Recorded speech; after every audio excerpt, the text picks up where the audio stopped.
Okay, see Lindelof videos. L'Hopital's rule number 2. We talked about in the last video that L'Hopital came up with this rule that really helps when you're trying to take limits that come back in the indeterminate form.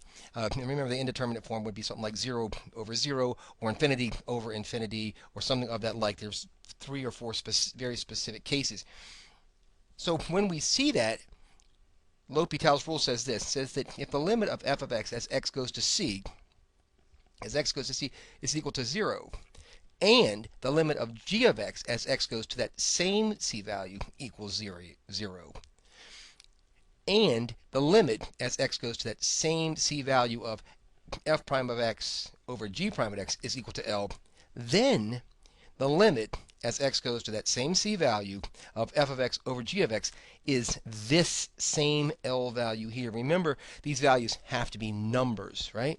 Okay, so let's try this example that we have. So the example looks like this. We're asked to evaluate the limit as x goes to 1 of 5x to the 4th minus 4x squared minus 1 all over 10 minus x minus 9x cubed. First thing we're going to do is evaluate this thing at 1 and see what happens. This turns to 5, this turns to negative 4, this stays negative 1, and 5 minus 4 minus 1 is 0. So as we evaluate that, do the same thing here.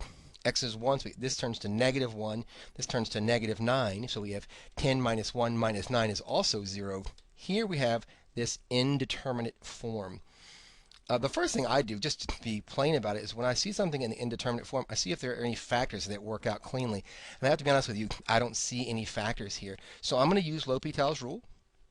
And what I'm going to do is I'm going to start using L'Hopital's rule, which is really right here. So this is what I'm going to do. To find this limit,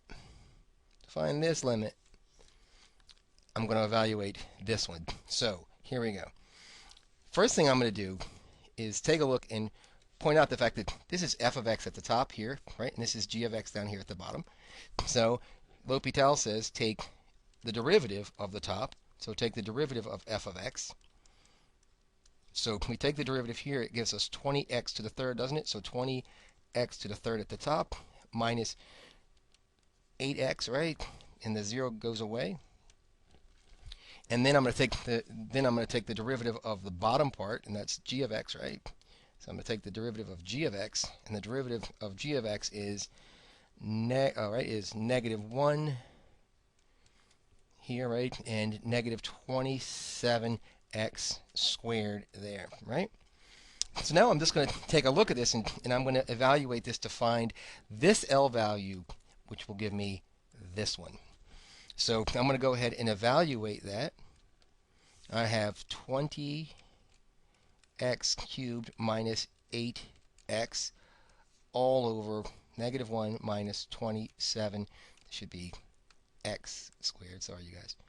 X squared here, right? X squared. And I'm going to just evaluate that. And remember, we're evaluating at x is 1.